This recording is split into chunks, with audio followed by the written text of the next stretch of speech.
como tú y yo tenemos un amigo, alguien de confianza, pues también Jesús tenía un amigo, alguien de confianza, y era el siervo Juan. Al nombre de Cristo, a su nombre. El propósito por el cual Juan escribió su evangelio, mis hermanos, es para que la gente creyeran en Jesús, para creer en Jesús y también para presentar la deidad de Cristo, para manifestar o revelar la deidad de Cristo. Porque si hay una de las cosas de los argumentos o de las verdades que muchas religiones ignoran y no creen, mis hermanos, es que Jesús es Dios.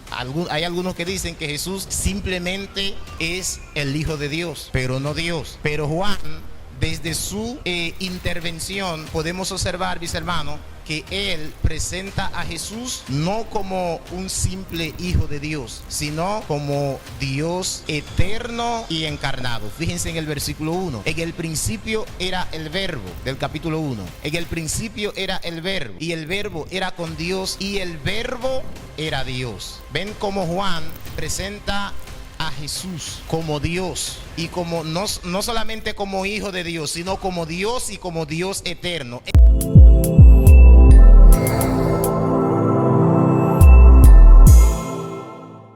Vamos a buscar en nuestra Biblia Evangelio de Juan, capítulo 20, verso 30.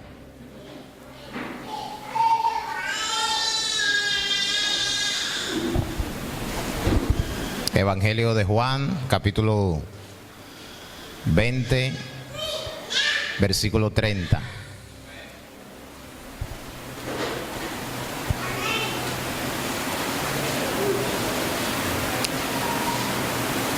Vamos a leer la palabra de Dios bajo la comunión del Padre, del Hijo y del Espíritu Santo. Hizo además Jesús muchas otras señales en presencia de sus discípulos, las cuales no están escritas en este libro, pero estas se han escrito para que creáis que Jesús es el Cristo, el Hijo de Dios, y para que creyendo tengáis vida en su nombre. Gracias, Señor, por tu palabra, la cual es bendita, verdadera, el alimento que necesita nuestra alma. Gracias, Señor, te damos de manera especial por habernos dado la oportunidad de reunirnos como iglesia en este lugar, en esta tu casa de alabanza y de adoración, para así juntos ser edificados a través de esta tu palabra, Señor. Por eso te rogamos que nos edifique, que nos alimente, Señor, a través de tu palabra, Dios. Tu palabra, tú dices que ella tiene vida en sí misma y que ella es un agente purificador. Por eso te rogamos, Señor, que tú a través de tu palabra nos dé vida y nos purifique para que podamos vivir una vida de más santidad delante de tu presencia, Señor. Edifícanos conforme a ellas. Te lo pedimos en el nombre de Jesús. Amén y amén. Gloria al Señor. El Evangelio de Juan, gloria al Señor, es el cuarto evangelio de los 4 evangelios que el Señor nos ha dejado para poder conocer la vida de nuestro Señor y Salvador Jesucristo. Pero antes de hablar del Evangelio de Juan, vamos a echar un vistazo en los 3 evangelios, Mateo, Marcos y Lucas, de manera breve, para que veamos las diferencias y las similitudes que tienen los evangelios. Primera pregunta, ¿qué son los evangelios? Los evangelios son narrativas acerca de la vida de nuestro Señor y Salvador Jesucristo. Los evangelios narran el nacimiento, la vida, la muerte, la resurrección y ascensión de nuestro Salvador. Estos son los evangelios. Pero en una palabra más corta podríamos decir, gloria al Señor, que los evangelios son biografías teológicas, gloria al Señor, que Dios nos ha dejado para conocer más acerca de él.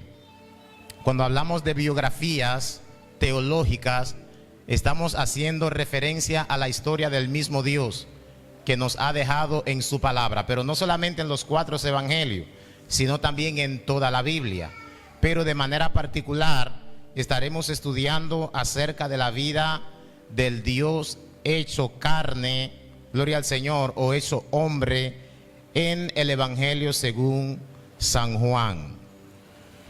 Pero para echar un vistazo, como le decía, acerca, antes de comenzar con el Evangelio de Juan, que incluso hoy no vamos a estudiar este libro por versículo ni por capítulo, sino que solamente vamos a observar el contenido de este libro. El Evangelio de Mateo. El Evangelio de Mateo es el Evangelio del Mesías Rey, porque cada evangelio o cada evangelista enfoca o revela a Jesús desde una perspectiva diferente que el otro. El Evangelio de Mateo es el Evangelio del Mesías Rey. Mateo escribe a un público judío presentando a Jesús como el Mesías prometido en el Antiguo Testamento. O sea, el propósito por el cual Mateo escribió este Evangelio es para revelar, o era para revelar a los judíos que Jesús de Nazaret es el Mesías prometido en el Antiguo Testamento. Y por eso vemos que del capítulo 1 de Mateo, versículo 1, comienza con la genealogía de Jesucristo. Dice el versículo 1, libro de la genealogía de Jesucristo, hijo de David, hijo de Abraham. El evangelista aquí enfoca a Cristo o presenta a Cristo como el hijo de David, como el hijo de Abraham, porque los judíos estaban esperando a un Mesías o al Mesías, pero ellos sí tenían conocimiento que el Mesías venía de David. ¿Ustedes se acuerdan la promesa que Dios le hizo a David de que en su trono no faltaría un hijo? Y ese hijo es obvio que hace referencia a Jesucristo, que vino del linaje de David y también del linaje de Abraham. La expresión hijo de David aparece 9 veces en el libro de Mateo, más que en los demás evangelios. La expresión hijo de David aparece 9 veces en Mateo, mientras en los demás evangelios aparece pocas veces. ¿Y por qué aparece tantas veces, gloria al Señor, o 9 veces en el evangelio de Mateo? Por el propósito que tenía el evangelista Mateo, gloria al Señor, con escribir este libro. ¿Cuál era el propósito? Revelar o presentar a Jesús como el Mesías revelado desde el Antiguo Testamento, el hijo de David, el hijo de Abraham, el Mesías prometido. Mientras que Marcos, el evangelio de Marcos es el evangelio del rey que se hizo siervo, el evangelio del rey que se hizo siervo. Marcos capítulo 10, versículo 45, un versículo también que está únicamente en Mateo y Marcos. Dice Marcos, porque el Hijo del Hombre no vino para ser servido, sino para servir y para dar su vida en rescate por mucho. Y la palabra evangelio se repite 8 veces en el libro de Marcos, más que también en los demás evangelios. ¿Y por qué se repite tanto en el libro de Marcos? Porque el evangelista Marcos tenía el propósito de presentar a Jesús como el rey que no vino a ser servido, sino que el rey que vino a servir. Y para poder servir, hermano, Cristo vino a servir. Pero ¿de qué manera Cristo vino a servir?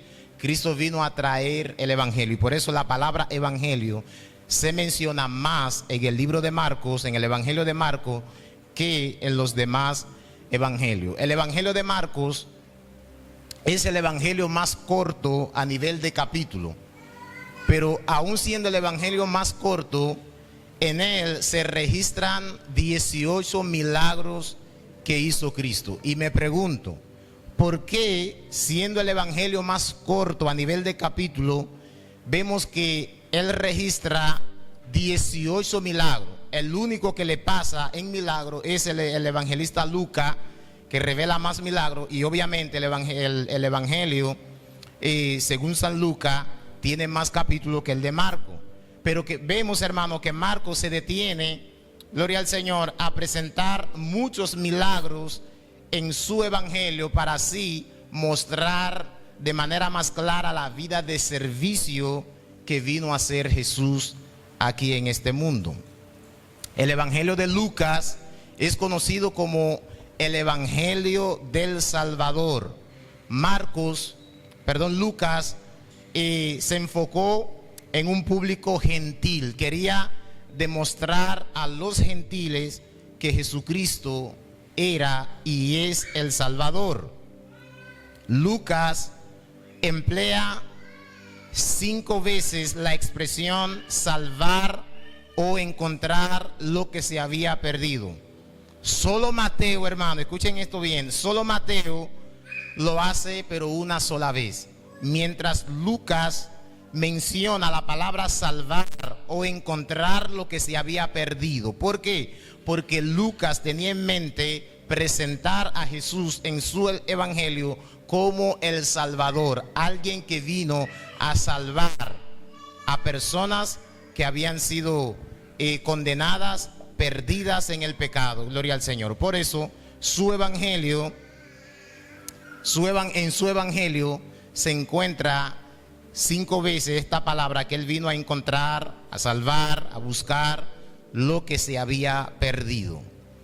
A esos 3 evangelios le llaman los evangelios sinópticos. Es una palabra griega que significa ver junto. O sea, por sus similitudes, esos evangelios se pueden ver, gloria al Señor, de manera junta, porque se parecen. El contenido de los 3 se parecen más que el contenido que vemos en el evangelio de Juan, porque Juan es como más espiritual, se enfoca como más en lo espiritual que los evangelios de Mateo, Marcos y Lucas. El evangelio de Juan es conocido como el evangelio del Hijo de Dios. Juan es conocido, hermanos, como el discípulo que amaba a Jesús, y Juan formaba parte del círculo íntimo de nuestro Señor y Salvador Jesucristo. Recuerden que en muchas ocasiones, cuando Jesús tenía que hacer algo que no quería ser visto por los demás discípulos, siempre apartaba a 3 de sus discípulos, y uno de esos 3 era el apóstol Juan, o el discípulo amado. A veces la gente se pregunta, pero ¿por qué? O no sé si usted se ha hecho esa pregunta, o tal vez ahora se la puede hacer.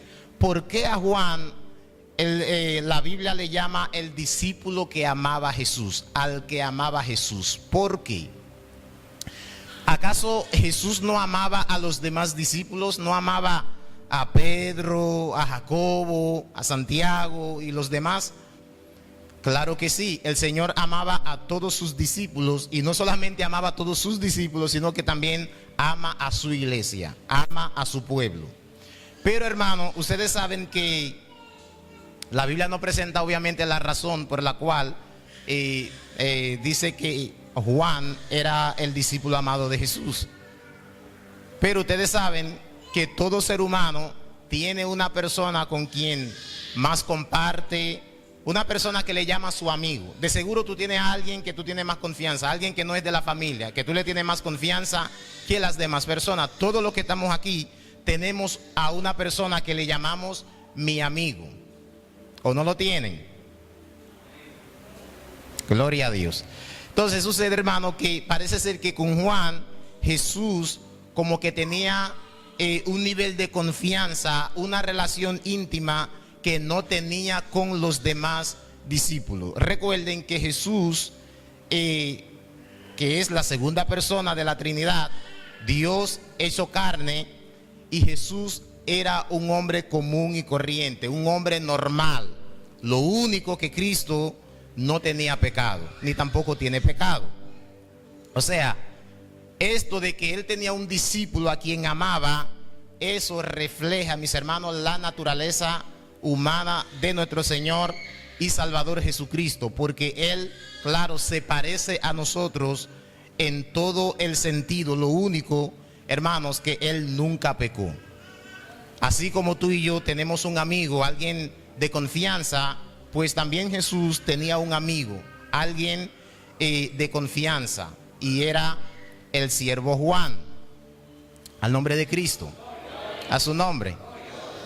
El propósito por el cual Juan escribió su evangelio, mis hermanos, es para que la gente creyeran en Jesús, para creer en Jesús, y también para presentar la deidad de Cristo, para manifestar o revelar la deidad de Cristo. Porque si hay una de las cosas que, de los argumentos o de las verdades que muchas religiones ignoran y no creen, mis hermanos, es que Jesús es Dios. Hay algunos que dicen que Jesús simplemente es el Hijo de Dios, pero no Dios.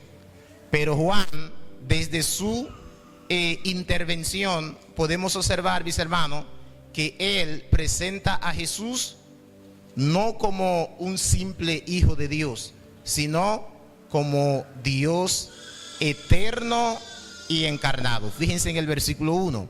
En el principio era el verbo, del capítulo 1. En el principio era el verbo, y el verbo era con Dios, y el verbo era Dios. Ven cómo Juan presenta a Jesús como Dios, y como no solamente como Hijo de Dios, sino como Dios y como Dios eterno. En el principio era el verbo.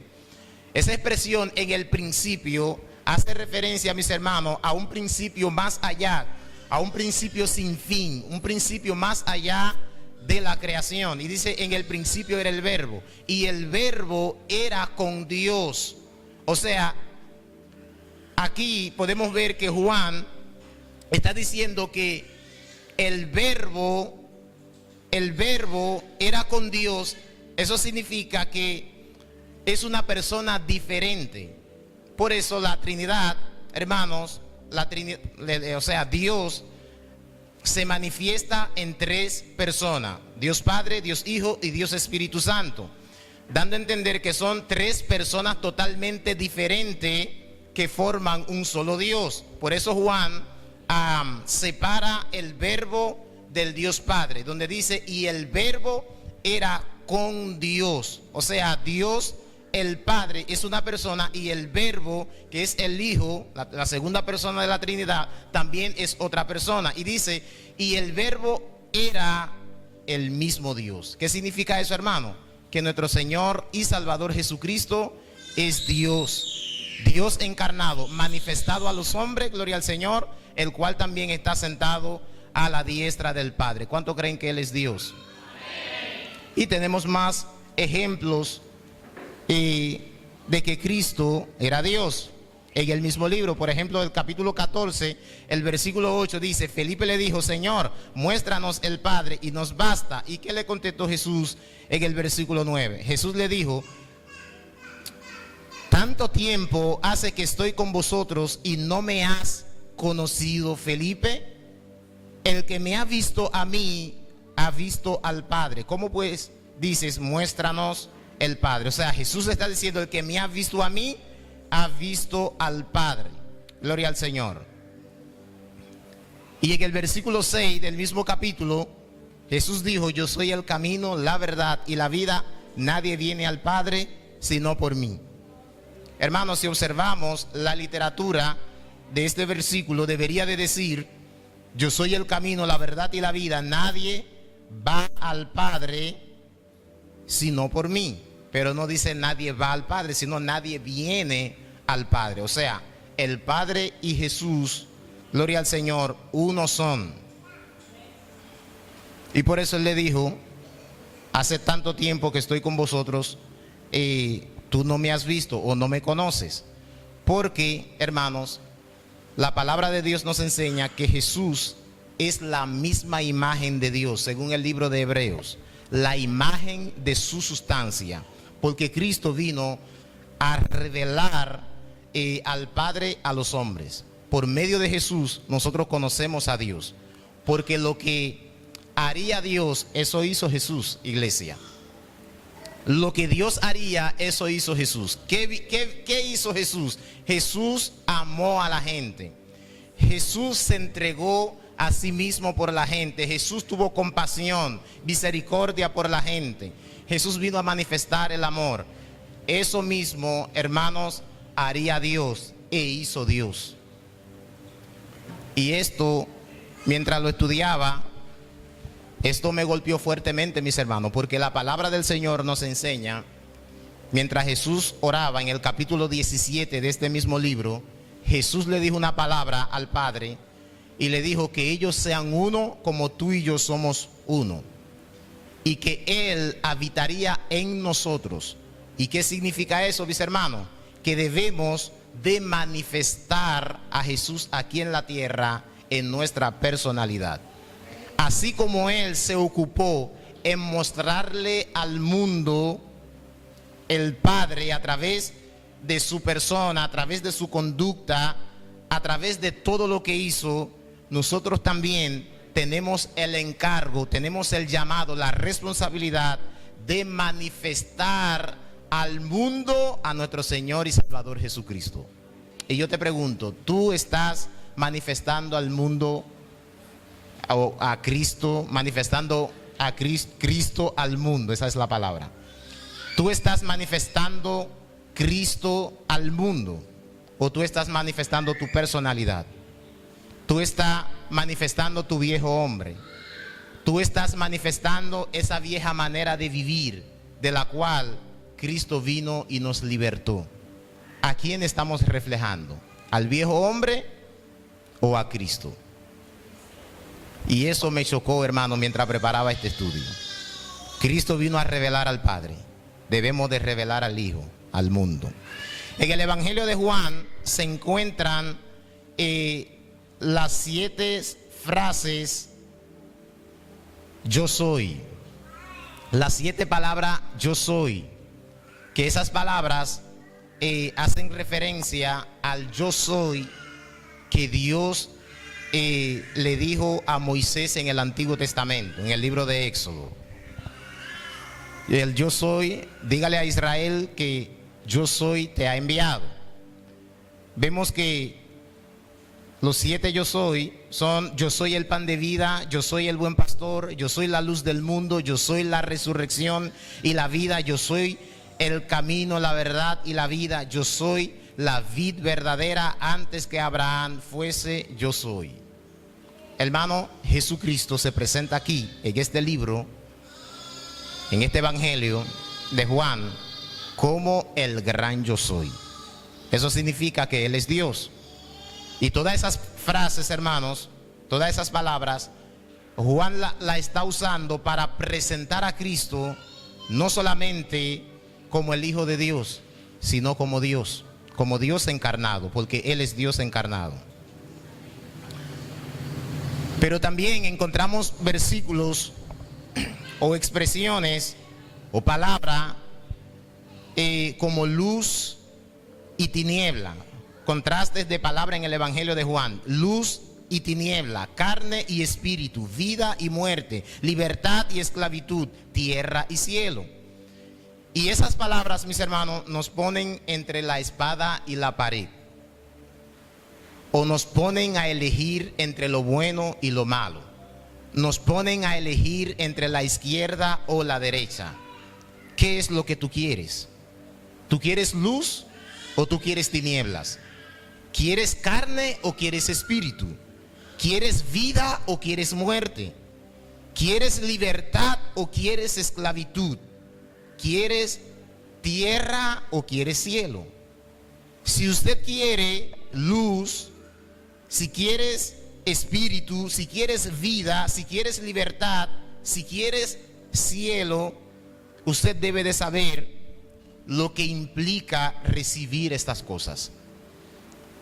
Y lo que implica, hermanos, es nacer de nuevo.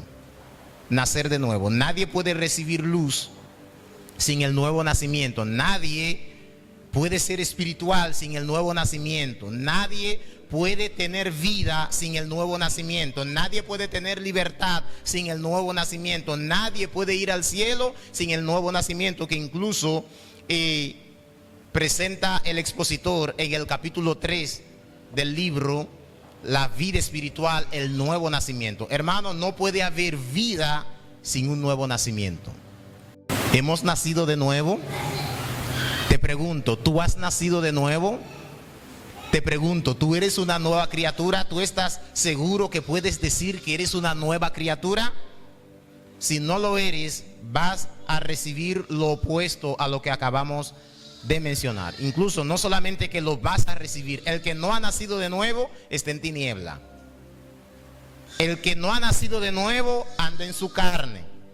El que no ha nacido de nuevo está en muerte. El que no ha nacido de nuevo está en esclavitud. El que no ha nacido de nuevo pertenece a esta tierra. Hermano, el Evangelio de Juan es uno de los evangelios que deberíamos de estudiar con mucha atención, porque se profundiza mucho en lo espiritual y nos pone a elegir y revela la condición de nuestro corazón, en qué pie estamos parados. Solamente con esos contrastes, hermano, esto nos deja mucho que pensar. Realmente, ¿qué estamos haciendo aquí? ¿En qué pie estamos parados? ¿Somos del Señor o somos del mundo? Y también él hace un contraste entre lo que son de Dios y lo que son del mundo. Y lo que también, el propósito por el cual el expositor presenta este libro es para presentar la importancia que hay, hermano, en creer que Jesús es el Hijo de Dios. Hay una suma importancia en creer que Él es el Hijo de Dios. No solamente creer que Él es el Hijo de Dios, sino creer en su obra redentora. Porque creer cualquiera cree, pero debemos de creer no solamente que Él es, sino creer en lo que Él ha dicho. Y eso va, hermano, tanto para la parte positiva como también la parte negativa. Debemos de creer que Él ha ofrecido vida para aquellos que creen en Él, pero también debemos de creer que Él dejará en muerte y en condenación a aquellos que persisten en las tinieblas. Y esta palabra, creer, hermano, el verbo creer es impresionante. Aparece un sinnúmero de veces en el Evangelio de Juan, conjugado de diversas maneras. Aparece, oiga, no importa la manera que conjuguemos el verbo creer, hermano, aparece más en el Evangelio de Juan que en todos los demás evangelios. Por ejemplo, no pude evitar, hermano, rendirme a la tentación de escribir las veces que esa palabra aparece en el libro de Juan y en los demás evangelios. Por ejemplo, créeme aparece, una sola vez en el libro de Juan. Creer aparece 3 veces en el libro de Juan y 2 veces en el libro de Marcos. No aparece en Lucas ni tampoco en Mateo. Creemos aparece 2 veces en el Evangelio de Juan, no aparece en Mateo, ni en Lucas, ni en Marcos. Creen aparece 3 veces en el libro de Juan, 1 en Mateo, 2 en Marcos y 1 en Lucas. Creer, escuchen bien la palabra para que no digan que estoy repitiendo, traté de escribirlo sin repetirlo. Creer aparece 4 veces en Juan, 1 en Marcos y 1 en Lucas. Creerán aparece 1 en Juan, no aparece ni en Mateo, ni en Marcos, ni en Lucas. Creeré aparece 1 vez en Juan, no aparece en los otros evangelios. Creedme aparece 1 vez en Juan, no aparece en los demás. Creeréis aparece 3 veces en Juan, 1 en Marcos, en los otros no. Creeríais aparece 1 vez en Juan, no aparece en los otros evangelios. Crees aparece 5 en Juan, no aparece en los demás evangelios. Creéis aparece 11 veces en Juan, 1 sola en Mateo. cree aparece 14 veces en Juan y no aparece en ninguno de los demás evangelios.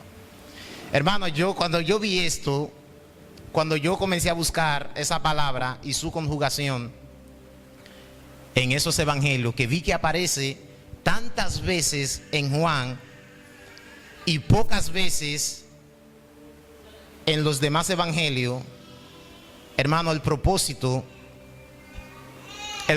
por el cual Juan escribió este evangelio es claro. El propósito por el cual él lo escribió era para que creyeran en el Hijo de Dios como el Salvador. Incluso tampoco pude evitar la tentación de escribir, de apartar algunos versículos, porque son tantos, pero solamente aparté unos cuantos para leerlo. Fíjense, Juan 3:36. El que cree en el Hijo tiene vida eterna, pero el que rehúsa creer en el Hijo no verá la vida, sino que la ira de Dios está sobre él. Pero quiero que también, mis hermanos, ustedes se fijen en lo que promete el creer en el Hijo, lo que Dios promete en el creer en el Hijo, y también lo que recibirán aquellos que no creen en Él. O sea, los que creen, fíjense lo que han de recibir, y los que no creen, fíjense también lo que han de recibir. Juan 3:16, porque de tal manera amó Dios al mundo, que ha dado a su Hijo unigénito, para que todo aquel que en Él cree, ¿qué va a pasar? Con el que cree en Él, no se pierda, mas tenga vida eterna. ¿Y qué significa ese verso? Que el que no cree, no tendrá vida eterna. Juan 3:18, el que en Él cree no es condenado, pero el que no cree ya ha sido condenado porque no ha creído en el nombre del unigénito Hijo de Dios. Juan 11:25, le dijo Jesús, yo soy la resurrección y la vida, el que cree en mí, aunque esté muerto, vivirá. Hermano, no importa tu condición, solamente cree, aunque esté muerto, vivirá. Juan 11:26, y todo aquel que vive y cree en mí, no morirá eternamente. ¿Crees esto? Y todo aquel que vive y cree en mí no morirá eternamente. ¿Qué significa? Que el que no cree morirá eternamente, ardiendo en el infierno para siempre. Pero esta palabra Jesús se la dijo a un hombre: el que cree en mí no morirá eternamente. Y Jesús le preguntó, ¿crees esto? Vuelve y repite, ¿crees esto? Y él le dijo en el versículo 46, gloria al Señor, en el versículo 44, perdón.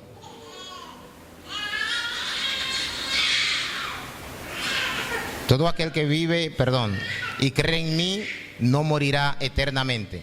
¿Crees esto? Y él le dijo, yo creo. Gloria al Señor. ¿O quién es Señor para que yo crea en Él? 12:44. Jesús clamó y dijo, el que cree en mí, no cree en mí, sino en el que me envió. El que cree en mí, no cree en mí, sino en el que me envió. O sea, creer en Jesús es creer en Dios. Juan 12:46. Yo, la luz, he venido al mundo para que todo aquel que cree en mí no permanezca en tiniebla. Y esa palabra presten atención, hermanos, esa palabra no permanezca en tinieblas significa, hermano, que todo aquel que no cree en Jesús está en tiniebla. Juan 3:12. Si os he dicho cosas terrenales y no creéis, ¿cómo creeréis si os dijere las cosas celestiales? 5:38. Si tenéis su palabra morando en vosotros, porque a quien Él envió, vosotros no creéis. Pero si no creéis a sus escritos, a los escritos de los profetas, ¿cómo creeréis a mis palabras? Dijo Cristo en 5:47. En el 6:36. Mas os he dicho que aunque me habéis visto, no creéis. Hermanos, ¿sabe lo que es eso? Ver a Jesús y no creer en Él. Obra del pecado. 8:24. Por eso os dije que moriréis en vuestros pecados, porque si no creéis que yo soy, en vuestros pecados moriréis. Terrible, hermano. 8:45. Y a mí, porque digo la verdad, ¿no me creéis? 8:46. ¿Quién de vosotros me redarguye de pecado? Pues si digo la verdad, ¿por qué vosotros no me creéis? 6:64. Pero hay algunos de vosotros que no creen, porque Jesús sabía desde el principio quiénes eran los que no creían y quién le había de entregar. 11:40. Jesús le dijo: ¿no te he dicho que si crees verás la gloria de Dios? 14:1. No se turbe vuestro corazón, creéis en Dios, creed también en mí. 9:35, el último. Oyó Jesús que le habían expulsado y hallándole le dijo: ¿crees tú en el Hijo de Dios? Respondiendo él le dijo: ¿quién es, Señor, para que crea en él? Hermano, ¿qué nos quieren decir todos esos textos bíblicos? Incluso yo no leí ni la mitad de los versículos que hablan de creer en Jesús en el Evangelio de Juan. No leí, gloria al Señor, ni la mitad. ¿Y qué nos quieren decir esos versículos, mis hermanos? Hermano, todo lo que debemos de hacer para triunfar en este camino es creer en Jesús. Todo lo que debemos de hacer para triunfar en este evangelio es creer en nuestro Señor y Salvador Jesucristo. Y usted diría: bueno, yo creo en Jesús. Mis hermanos, no es lo mismo creer que Él está ahí que el creer que habla la Biblia. Cualquiera cree que Él existe. Los impíos, la mayoría, un 90 o un 95% más o menos de los impíos saben que Dios está ahí. Incluso le oran, le hablan y dicen que confían en Él. Pero ¿qué sucede, hermano? Para Dios, ellos no creen en Dios. Ellos dicen que creen en Dios, le oran, le hablan, pero para Dios ellos no creen en Dios. Porque creer según la Biblia es obedecer. Creer en Dios según la palabra es obedecer. ¿Acaso la Biblia no dice en el libro de Santiago que los demonios creen y tiemblan? Los demonios saben, hermano, los demonios, que muchas personas tienen una mejor teología acerca de Dios. Conocen a Dios más que cualquier hermano. Pero conocer a Dios en ese sentido, saber que Él está ahí, eso no salva a nadie. Por eso creer en Dios o creerle a Dios es lo mismo que creer en todo lo que Él dice y obedecer su palabra. ¿De qué me vale a mí decir que yo creo en Dios, pero yo hago todo lo contrario a lo que Él dice? Puedo decir que creo con la boca, pero con mis hechos yo demuestro todo lo contrario. Y como siempre, una pregunta importante: ¿tú has demostrado que tú crees en Dios como cristiano? Cuando tú estás en la adversidad, ¿tú has demostrado que tú crees en Dios? ¿Tú crees que Dios tiene dominio y control de las situaciones que te pasan, del problema que te agobia? ¿Tú crees que Dios está en control? Le pregunto, hermano, porque lo primero que pone el enemigo en nuestro corazón es la duda. ¿Tú no ves que tú estás pasando por tal situación y Él no ha hecho nada por ti? Si Él estuviera a tu favor, Él lo obraría. Hermano, lo primero que viene es la duda. Y el enemigo sabe que la duda es el único obstáculo que impide la gracia y la bendición de Dios en la vida de la gente. La duda sabe hacer su trabajo, hermano. Incluso la palabra nos enseña que el que duda sobre lo que hace ya es pecado. Y la palabra de Dios nos enseña también en Hebreos capítulo 6, versículo 5, que es de todo aquel que se acerca a Dios es necesario que crea que le hay y que es galardonador de lo que le buscan. Y dice: porque sin fe es imposible agradar a Dios. Es imposible agradar a Dios, hermano, sin fe. Y el enemigo lo sabe. El enemigo sabe que no hay que hacer tantas cosas para agradar a Dios. Es creer en Él. Por eso en una ocasión, creo en el capítulo 7, Él estuvo conversando con los judíos. Y los judíos le dijeron que cuál es la obra que Él hace para creer. ¿Cuál es la obra de Dios que Él hace para creer que Él era el enviado?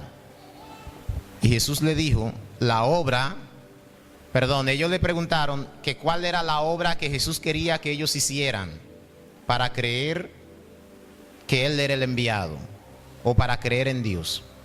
Y Jesús le dijo, la obra que Dios quiere que ustedes hagan es que crean en mí. Oigan eso, hermano. La obra que Dios quiere que ustedes hagan es creer en el Hijo. Y esa palabra, hermano, creer, enfoca el propósito del expositor. Él quería que la gente creyeran que Jesús era el Hijo de Dios y es el Hijo de Dios. Por eso, en el versículo 30 del capítulo 20, donde leímos, dice que hizo además Jesús muchas otras señales en presencia de sus discípulos, las cuales no están escritas en este libro, pero estas se han escrito para que creáis que Jesús es el Cristo, el Hijo de Dios, y para que creyendo tengáis vida eterna. Me llama la atención, hermano, la expresión o cómo Juan llama a los milagros que hacía Jesús. Le llama señales. O sea, los milagros que hacía Cristo estaban señalando a algo. ¿A qué era que estaban señalando esos milagros? Estaban señalando, mis hermanos, a la obra interna que Cristo había de hacer en los corazones de las almas. Por eso, los milagros, Cristo los usó como señal para poder penetrar a los corazones de los hombres. Por eso dice que Jesús hizo muchas señales en presencia de sus discípulos, las cuales no están escritas en este libro, pero las que están escritas, o sea, la que el expositor escogió. Fíjense en lo que él está diciendo aquí. Hay otras señales que hizo Cristo que no están en este libro. O sea, el expositor entresacó, hermanos, las señales que él quería escribir aquí, porque él entendía que esas señales eran importantes para traer fe a sus oyentes, porque dice que estas se han escrito ¿para qué? Para creer en Jesús, que Él es el Cristo, el Hijo de Dios, y para que creyendo en Él tengáis vida eterna en su nombre. Entonces, esa expresión o ese versículo, hermano, contrapone la idea de la salvación por obra. ¿Por qué que somos salvos según este versículo? Para que creyendo tengáis vida eterna. Y vuelvo y pregunto, ¿tú crees en Dios?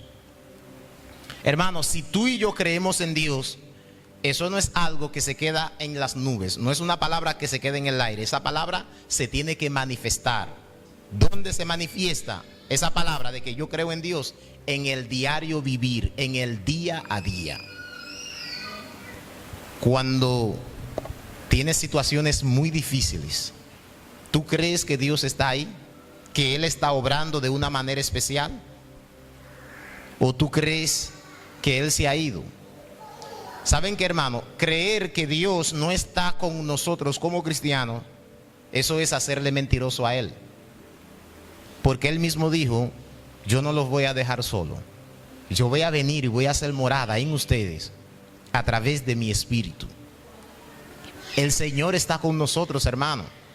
No permitas que la duda te arrope. El Señor está con nosotros. Situaciones difíciles la vamos a tener siempre. Siempre vamos a tener situaciones difíciles con nosotros. Y por más problemas que tú y yo tengamos en este camino, nunca tendremos los problemas que tuvieron los apóstoles, donde lo persiguieron hasta la muerte. Pero vemos, hermanos, que no dejaron de creer. No dejaron de creer. A Pedro y a Juan lo azotaron por haber predicado del nombre de Cristo. ¿Y sabe cómo se sintieron, hermanos, después de ser azotados? Que le preguntaron a ellos o le dijeron a ellos: no vuelvan a hablar de ese nombre, o sea, del nombre de Jesús. Y ellos dijeron: juzguen ustedes si es mejor obedecer a los hombres antes que a Dios. Juzguen. Y dice que ellos salieron, después de ser azotados, salieron, hermanos, alabando y glorificando a Dios por ser hallado digno de ser azotado por la causa de Cristo.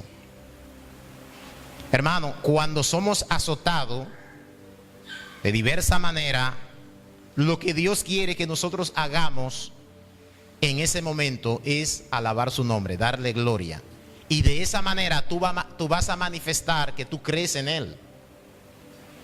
Porque ¿cómo vamos a decir que creemos en Dios cuando las cosas marchan bien? ¿Cómo vamos a decir que creemos en Dios cuando el viento está a nuestro favor? Hermano, creerle a Dios, hermano, implica recibir situaciones, tormentos en esta vida, para que en medio de ellos manifestar nuestra fe y nuestra confianza. Esa confianza siempre debe de estar, porque ahí es que se agrada a Dios, mis hermanos. Porque oiga, sin fe es imposible agradar a Dios. Por medio de la fe, por medio de la confianza, nosotros agradamos a Dios. Y vamos a ver en todo el libro estaremos hablando de creer, estaremos hablando de fe, estaremos hablando de confianza en el Señor. Y veremos, mis hermanos, lo maravilloso que es creer en Dios. Él no nos manda a hacer muchas cosas. Él quiere que nosotros entreguemos nuestro corazón y toda nuestra personalidad a sus pies. Porque creer en Dios, hermano, implica dejar de creer en nosotros. Porque muchas veces creemos en nuestros talentos, creemos en nuestras capacidades y nosotros quitamos toda confianza en Dios. Pero recuerden, hermanos, que dice la palabra de Dios que aunque el jinete alista el caballo para la guerra, es Jehová quien da la victoria. No importa que tu caballo sea el más veloz del mundo, el más robusto del mundo, nunca debemos dejar de confiar en Dios para creer en el caballo. También el salmista dijo que si Jehová no edificare la casa, en vano trabajan los que la edifican. ¿Qué significa esto, mis hermanos? Que la fuente de nuestra protección, la fuente de todo lo que nosotros necesitamos es Dios. Y por eso él sigue diciendo: si Jehová no vela por la ciudad, en vano vela la guardia. Porque, hermanos, no hay seguridad, no hay paz, no hay vida sin Dios. Entonces, donde quiera que nosotros movemos esta palabra, hermano, es mejor creer en Dios. Es mejor creer en Dios, porque aún nuestra vida no depende de nosotros. Vivir no depende de nosotros, depende de Dios. Podemos tener la mejor seguridad, podemos tener la mejor protección. Hermanos, quien nos guarda es Dios. Por eso la historia no nos deja mentir, y la historia nos ha enseñado que han habido muchos poderosos que lo han matado con la mejor seguridad del mundo. Le han dado muerte a diferentes presidentes a nivel mundial, multimillonarios con guardaespaldas. Hermanos, porque sin Dios no hay protección. Pero no solamente protección para esta vida, sino protección, hermanos, para la vida eterna. Por eso el énfasis de Juan aquí es creer en Jesús para tener vida eterna por creer en Él. Porque lo que Dios te promete no es la protección física. Lo que Dios te promete no es librarte de un accidente, de un cáncer y otras cosas que son terribles, que pueden suceder en nuestra vida. Hermanos, la protección que Dios ofrece a su iglesia por medio de la fe, por medio de creer en Él, hermano, es ser protegido en primer lugar de la garra del infierno. Ser protegido del infierno, ser protegido de nosotros mismos, porque recuerden que somos nuestros enemigos. Tenemos un corazón rebelde que siempre nos quiere desviar del propósito de Dios. Recuerden que siempre le digo que nuestro corazón es un mal líder, es tan malo que hacia donde nos dirige y nos lleva es hacia el infierno. O sea, Dios nos libra y nos protege de nosotros mismos. Pero también, hermano, también por creer en Dios, Dios nos libra de Él mismo. Recuerden que la palabra de Dios nos enseña que la humanidad está bajo la ira de Dios, bajo la ira de Dios. Por eso hubieron versículos que nosotros leímos, como el versículo 36 del capítulo 3, el 33 en adelante, donde nos habla acerca de la ira de Dios que pesa sobre todo aquel que no ha creído en el Hijo. Dice, el que no ha creído, el que rehúsa creer en el Hijo, la ira de Dios está sobre él. No que estará, está sobre él. Y lo peor que le puede pasar a una persona, hermano, es estar bajo la ira de Dios. ¿Y saben cómo tú y yo nos libramos de la ira de Dios? Creer en Jesús. Creer que Él pagó el precio de nuestra salvación. Creer, hermano, que Él satisfizo la justicia de Dios. Creer en Jesús, nos beneficiamos, por creer en Jesús nos beneficiamos de muchas cosas, hermano. Y la más grande de todas es la horrible condenación en el infierno. Pero Él quiere que tú y yo se lo demostremos. ¿Cómo se lo vamos a demostrar? A través del día a día, a través de tu conducta, a través de tu fe, a través de la manera como tú respondes al mensaje del Evangelio, a su palabra. Porque tú no puedes decir que tú crees en Él, pero tú no crees en lo que Él dice. Si creemos en Dios, hermano, vamos a creer en lo que Él dice. ¿Y qué Él dice? El que cree en mí tiene vida eterna. Pero creemos también, hermano, o creamos también que el que no cree en Él, o el que no lo recibe a Él, permanece en muerte, como lo dice el expositor. Permanece en muerte. En otra expresión, no verá la vida. Pero ¿cómo es posible si yo estoy vivo? ¿Cómo Él dice que no voy a ver la vida? Si no creo en Él, no voy a ver la vida, hermano, claro. Porque a esta vida, el Señor no le está llamando vida en ese sentido. Vida, el Señor le está llamando vida a esa vida eterna que Él tiene para cada uno de nosotros. Vida eterna. El que cree en Él sí verá la vida eterna. Por eso el Evangelio, y con esto termino, mis hermanos, el Evangelio no se trata de show.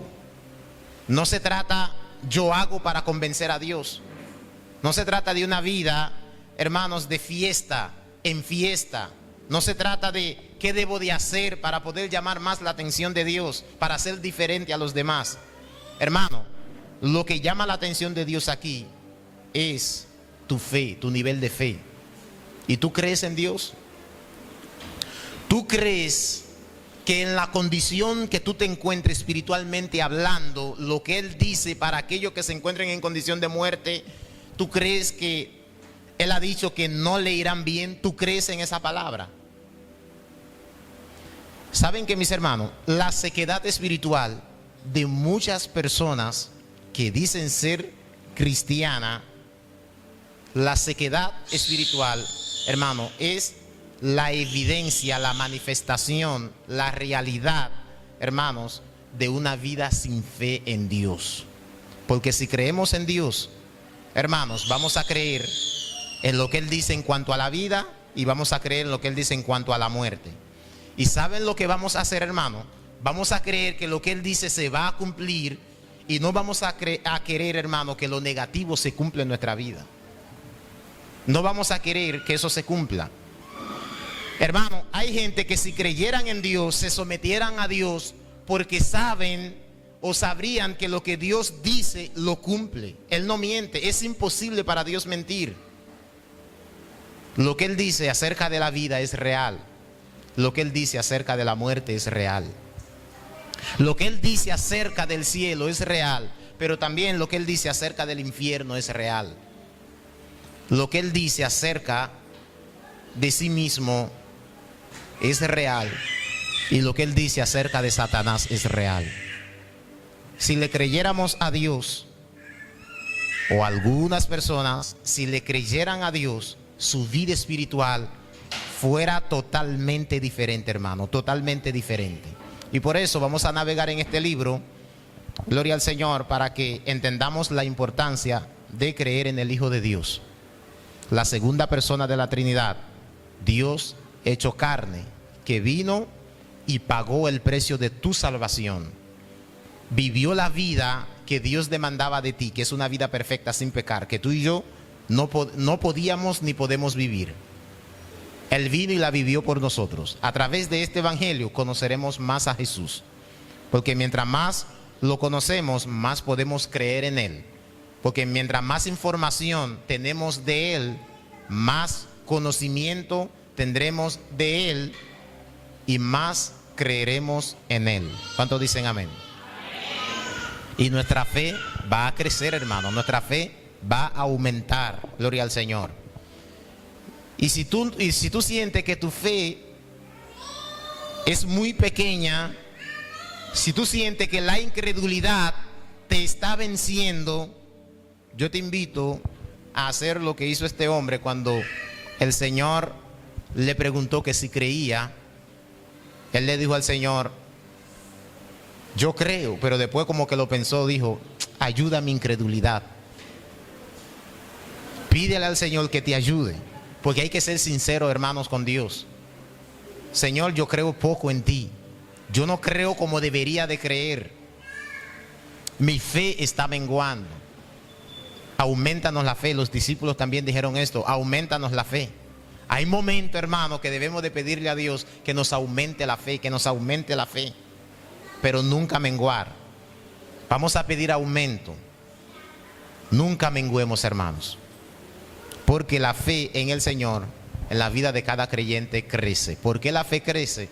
Porque mientras más pasan los días, supongo que más conocemos al Señor, y la razón por la cual conocemos más al Señor es porque leemos el libro donde Él se ha revelado. Al nombre de Cristo. Es porque leemos el libro donde Él se ha revelado. Por eso crecemos más en Él. Mientras más leemos a Dios, más crecemos en Dios. Al nombre de Cristo. Gloria al Señor. Vamos a dejarlo hasta aquí.